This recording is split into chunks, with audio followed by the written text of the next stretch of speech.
এক থেকে 100 পর্যন্ত সংখ্যাগুলির বর্গ করার নিয়ম। প্রথমে 13-র স্কোয়ার করব। 13-র স্কোয়ার প্রথমের সংখ্যা 13-র প্রথমের সংখ্যা 1, দ্বিতীয় সংখ্যা 3।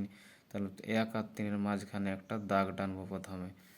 1-এর স্কোয়ার সবাই আমরা জানি 1, 3-এর স্কোয়ার 3 তিরিখা 9, 9 যেহেতু সিঙ্গেল সংখ্যা তার মাঝখানে একটা শূন্য বসাবো।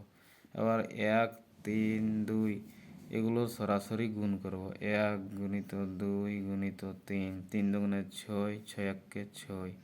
এই যে গুণ করে পাওয়া গেল 6, এই সংখ্যাটা ডান দিকের এক ঘর ছেড়ে মাঝখানে বসাবো, তো 0-র তলায় 6। এই সংখ্যাটিকে সরাসরি আমরা যোগ করব। 9 আর 9, 6, 1। তাহলে 13-র স্কোয়ার 1, 6, 9, 169। আবার আমরা 25-এর স্কোয়ার করে 25-এর যদি বর্গ করা হয় তো মাঝ বরাবর একটা দাগ টানবো আগের মতোই।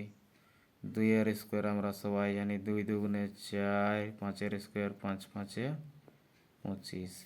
তিনটি সংখ্যার 2, 5 আর 2-এর গুণ করব। এখানে 2 গুণিত 5 গুণিত 2, তাহলে 5 দুগুণে 10, 10 দুগুণে 20।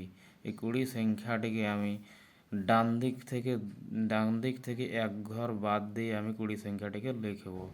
এখানে লিখে দিলাম, সরাসরি যোগ করলাম। 5 আর 5, 2 আর 2, 4 আর 2, 6, 625।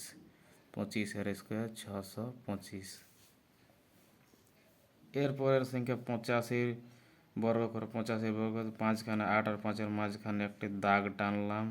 8-এর স্কোয়ার 8 8-এ 64, 5-এর স্কোয়ার 5 5-এ 25। আবার আগের রকম 8, 5 আর 2-এর গুণ করবো সরাসরি। 8 গুণিত 5 গুণিত 2, 5 8-এ 40, 40 দুগুণে 80। 80 সংখ্যাটিকে ডান দিক থেকে এক ঘর ছেড়ে বসাবো। তাহলে 80 সংখ্যাটি বসালাম এখানে, সরাসরি যোগ করলাম। 5 আর 5, 2 আর 2, 8 আর 4 12, 2 হাতের লেখ, 6 আর 1-এ 7।